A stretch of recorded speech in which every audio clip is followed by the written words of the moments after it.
রাত প্রায় ৯টা। ইনায়া নিজের রুমে বসে আছে, তার হাতে এসএস কোম্পানির কাগজ। দুপুরে আসিফ তাকে যে এসএস কোম্পানির ইনফরমেশন দিয়েছে তার কাগজ বেশ মনোযোগ সহকারে দেখে যাচ্ছে ইনায়া।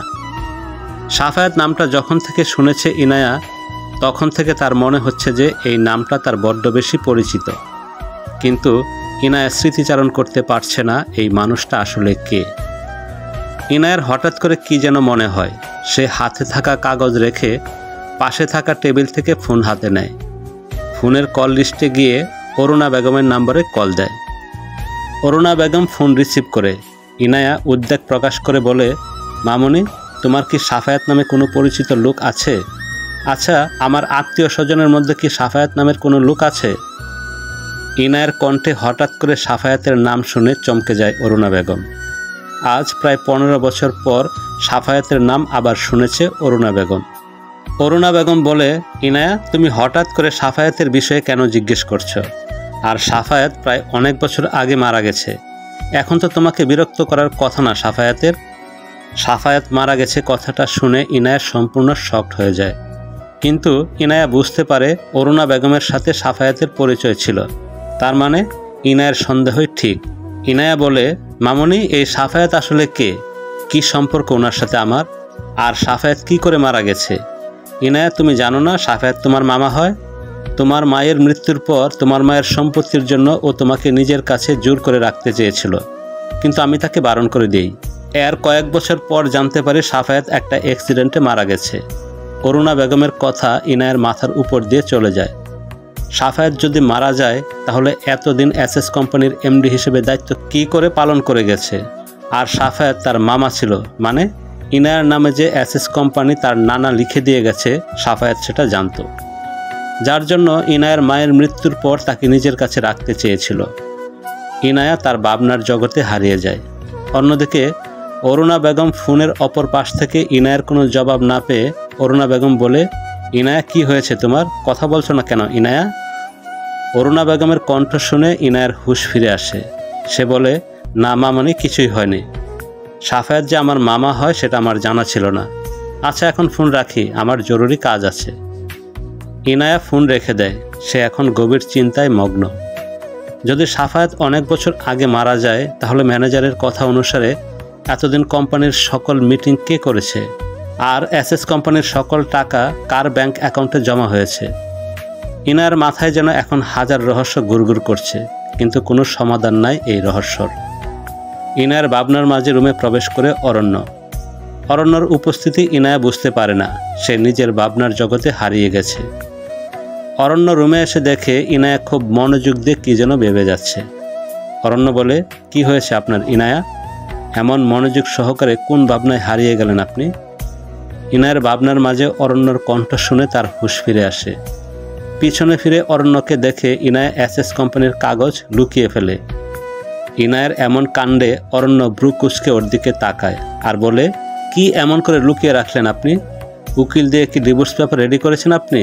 দেখেন ইনায়া, আমি কিন্তু আপনাকে ডিভোর্স দিব না, বউ ছাড়া থাকা আমার দ্বারা সম্ভব না। অরণ্যর এমন কথা শুনে ইনায়া রহস্যের কথা ভুলে যায়। এই লোকটা সবসময় যে কোনো সিরিয়াস পরিস্থিতিতে ফান করে। ইনায়া রাগে লুকে অরণ্যর দিকে তাকিয়ে বলে, অরণ্য, আপনাকে ডিভোর্স দিতে চাই না আমি, বরং খুন করতে চাই আমি। এখন আমাকে বিরক্ত না করে চলে যান এখান থেকে। ইনায়ার কথা শুনে অরণ্য হাসে, এরপর নিজের পকেট থেকে একটা ট্রেনের টিকিট বের করে অরণ্য টিকিটটা ইনায়ার হাতে ধরিয়ে দেয় আর বলে, কালকে সকাল সকাল রেডি হয়ে থাকবেন। ট্রেন কিন্তু খুব ভোরে ছেড়ে দেয়, আর রূপনগর যেতে হলে একমাত্র ট্রেন দিয়ে যাওয়া লাগবে। সো ব্যাগপত্র সব গুছিয়ে রাখেন এখন থেকে। অরণ্যর কোনো কথা ইনায়া বুঝতে পারে না। সে তার হাতে থাকা কাগজ খুলে দেখে সেখানে ট্রেনের টিকিট রয়েছে। আর অরণ্য এই ট্রেন দিয়ে রূপনগর যাওয়ার কথা কেন বলছে? এই রূপনগরই বা কোথায়? ইনায়া বলে, আপনি আমাকে ট্রেনের টিকিট কেন দিলেন? আর সকাল সকাল রেডি হয়ে কোথায় যাব আমরা? আর রূপনগর কার বাড়ি? ইনায়ার কথা শুনে অরণ্য বলে, ইনায়া, আপনার নানার বাড়ি রূপনগর। কালকে সকালে সেখানে যাব আমরা ট্রেনে করে, যার জন্য টিকিট কিনে নিয়ে এসেছি। আমার নানার বাড়ি রূপনগর সেটা আপনি কি করে জানলেন? আর আমার নানার বাড়িতে আপনি কেন যাবেন? সাফায়াতের বিষয়ে ইনফরমেশন জানতে হলে আমাদের রূপনগর যাওয়া দরকার। আর এসএস কোম্পানির আসল মালিক মানে আপনার নানার মৃত্যু বা অন্য সব ঘটনার বিষয়ে জানতে হলে রূপনগর যেতে হবে। 3 মাস পর আদালতের রায় দিবে। তখন যদি নিজেকে নির্দোষ প্রমাণ করতে না পারেন তাহলে কিন্তু ফাঁসি হয়ে যাবে আপনার। চৌধুরী বাড়িতে সকলে ডিনার করার জন্য টেবিলে উপস্থিত হয়। অরুণা বেগম রান্নাঘর থেকে খাবার নিয়ে এসে টেবিলে সাজিয়ে রাখে। মিলন সাহেব খাবার খাওয়া শুরু করে। ইবান সিঁড়ি দিয়ে নিচে নেমে আসে, এরপর টেবিলে বসে যায়। ইবান খাবার খাওয়া শুরু করে দেয়। মিলন সাহেব বলে, ইবান, বিদেশ থেকে ফিরে তোমার পরিকল্পনা কি? ইনায়ার বিয়ে হয়ে গেছে, তোমার জীবন থেকে সকল সমস্যা দূর হয়ে গেছে। এখন তোমার এই দেশে বা এই বাড়িতে থাকতে কোনো সমস্যা নেই নিশ্চয়? মিলন সাহেবের কথা শুনে ইবান খাবার খাওয়া বন্ধ করে দেয়। ইনায়ার বিয়ের কথা মনে পড়ে যায় ইবানের, যা সে এতদিন ভুলার চেষ্টা করেছিল। ইনায়াকে সেই দিন অরণ্যর সাথে দেখার পর থেকে তার ভিতরে এক অদ্ভুত অনুভূতি কাজ করছে। ইনায়ার স্মৃতি তার স্বপ্ন জুড়ে বিচরণ করছে। শত চেষ্টা করার পরেও ইনায়াকে ভুলে যাওয়া ইবানের দ্বারা সম্ভব হচ্ছে না। ইবান শান্ত গলায় বলে, আব্বু, ইনায়া এই বাড়ি ছেড়ে চলে গেছে। এখন এই দেশে বা এই বাড়িতে থাকতে আমার কোনো অসুবিধা নাই। কিন্তু হঠাৎ করে এই কথা জিজ্ঞেস করার কারণ কি জানতে পারি?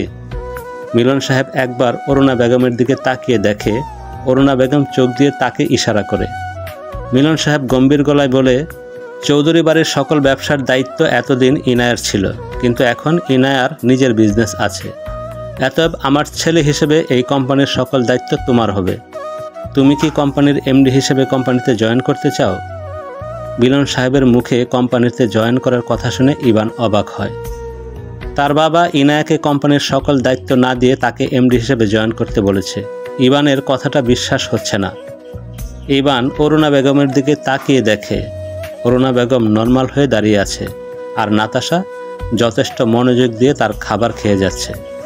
ইবান সকলের মনোভাব ভালো করে বুঝে বলে, আব্বু, কোম্পানির মালিক যেহেতু তুমি, তাই তুমি যা সিদ্ধান্ত নেবে তাই হবে। আর ইনায়া যদি এই কোম্পানির দায়িত্ব পালন করে তাহলে আমার কোনো সমস্যা নাই। ও না হয় আমার কোম্পানির একজন কর্মচারী হিসেবে কাজ করে যাবে, যার জন্য মাস শেষে ভালো স্যালারি দেওয়া হবে ওকে। ইবানের কথা শুনে অরুণা বেগম আর চুপ করে থাকতে পারল না। ইবানের অহংকার কোনোদিন শেষ হবে না, যা অরুণা বেগম খুব ভালো করে জানে। ইবান, তুমি কি বললে? ইনায়া তোমার কোম্পানিতে একজন কর্মচারী হয়ে কাজ করবে?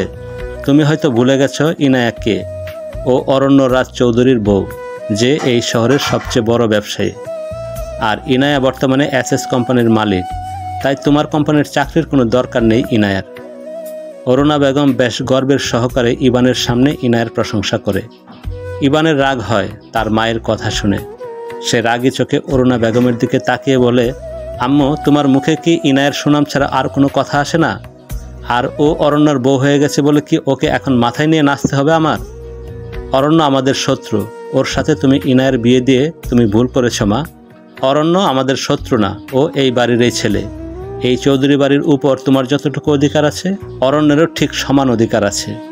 আর অরণ্য যথেষ্ট ভালো আর ভদ্র ছেলে, ওর সাথে ইনায়া সুখে থাকবে। আম্মু, তোমার কাছে নিজের ছেলেকে ছাড়া বাকি সবাইকে ভালো লাগে।